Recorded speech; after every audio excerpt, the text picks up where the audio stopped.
So if I may ask you your views, that how do you see that post-COVID employees' mental wellness needs would increase in when we talk about the healthy workplaces? So over to Mr. Gopalakrishnan, please. Uh, I must be very honest in telling you all that I have been coming from a background of having been an investment banker for 20 years and 20 years as a startup specialist.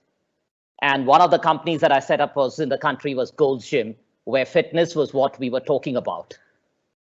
To my mind, post-COVID, people first will be a very, very important aspect. But in a lighter vein, it is ironical when I hear people say, or I see memes which say, you're healthy if you don't go to the gym. You're healthy if you don't go to the spa.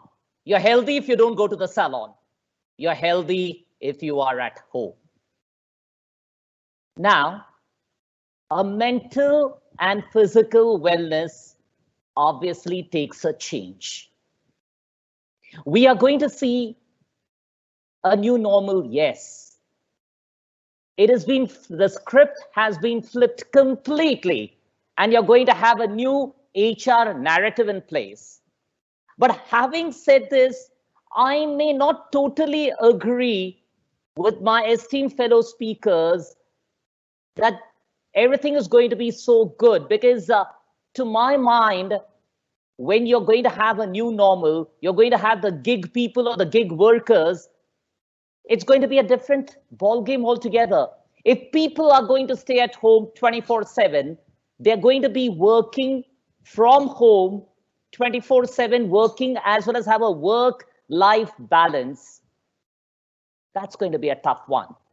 Today, while I heard one of the panelists talking about I'm working for 24 hours, I shudder to think the type of sedentary lifestyle that we'll be leading, except doing work, more work, eating in order to work, and the culture of the organization may not be known. Digital, HR, technology has to enter in at a furious pace and pretty fast, because people will need to know the organization culture. While what the TCS has formed as a strategy in terms of shifting 75% of the workforce to home is great. It's a huge organization, smaller organizations, for them to work from home and create a culture in the startup space and become unicorns is going to be a tough one. Because when you are dispersed, while we'll have the environment to be very good, we'll have less pollution, we'll have less cars on the road, less traffic, all that is nice. The flip side of it is we will be knowing organizations only through technology. It's like two people sitting at home and using your mobile phones in conversation, whereas you're physically present, emotionally and mentally absent. Organizations, yes, will cease to exist. We say virtual organizations will come in, but HR has to actually use technology to ensure that people who have the creative need for connectivity stay connected with employees, organizations, and in terms of people, processes, products, practices, and standard operating systems. We need to have a new normal created, which is going to be done across the board. It's not going to be a very easy task. It's going to be something where it's going to be difficult. At the same time, the mental well-being and the physical well-being is going to come into a lot of question. HR has to play a significant role in the mental wellness of the people, ensuring that they are mentally well, because the pressure will be on them 24/7 to pick up the phone at home and work, irrespective of whether they have other household work to do. And that's a big problem. Or as I see it today, people at home, when they're working pretty hard and I must say it's the consulting firms which are doing this and the technology firms, they are invariably overburdened post-COVID in terms of working, forgetting even to take a bath. They forget to take their meals on time. And they're working and working and working. Nice, we'll be productive. But then there is a caution. You can have a mental breakdown physically Obesity in India is a big issue. You'll stop going to the gyms for some time because of social distancing and other norms that will step in post-COVID. But the health will be an issue.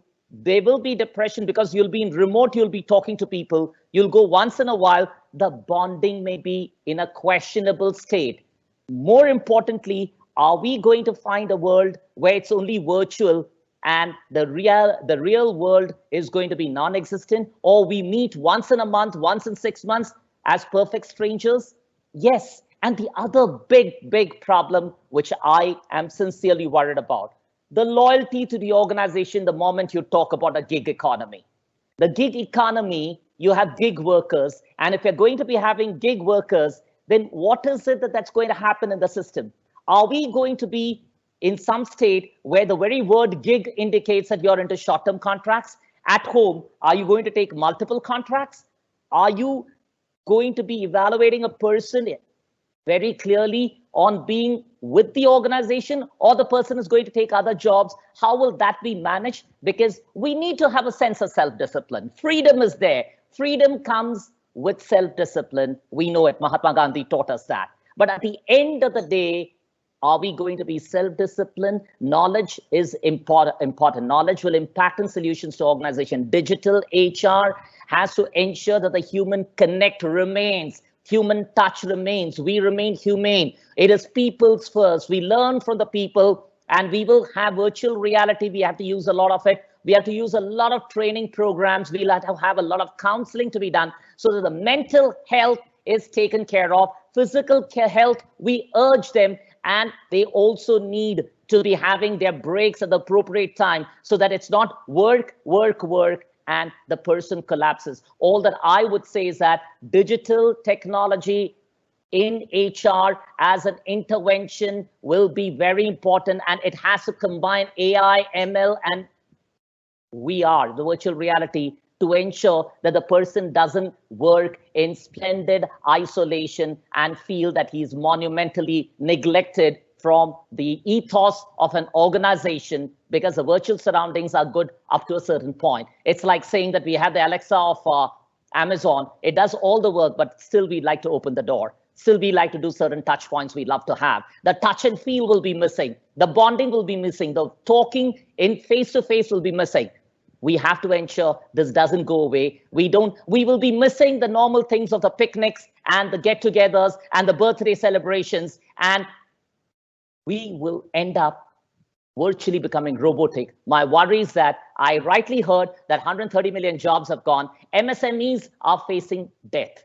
But if the people are not going to be taken care of, and in due course of time, we say, I repeat, that we work from home, and sometime we say robots have come in and so you're not needed. That is a scary part of the story. Having said that, all that I would urge is that we'll need digital intervention with HR in a very big way post-COVID, so that people first is the mantra, as the HR narrative has changed forever, but people will need to be mentally fit, physically fit all the more, since they'll not be going to gyms. So corporates have to work a lot in counseling people, have a lot of counselors to keep their morale high and ensure that the organizations grow with a humane touch. We are talking about working from home and productivity improving.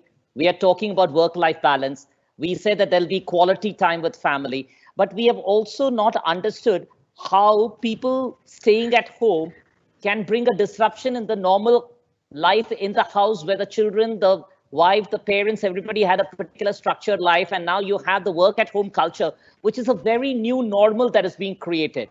For that, HR has to sensitize, understand that family is having personal and professional time almost getting, I would say, they're almost mixing it together. So you don't know when the family time ends, when the professional time starts. So that's going to be a bit of a problem from a mental stress point of view. And if you're talking about the manufacturing sector, are we aware that, yes, if the people are not going, as Poonam rightly put it, because manufacturing sector cannot be like technology, they need the people.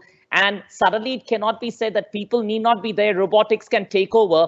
Then we are talking about a displacement that can come into the system, which is scary given India and the people and the huge workforce. So it's all nice to talk about social distancing, but I think there are going to be really tough questions to be answered by HR, and the sensitivity has to be in such a fashion that we are humane as well as productive. That combination has to prevail.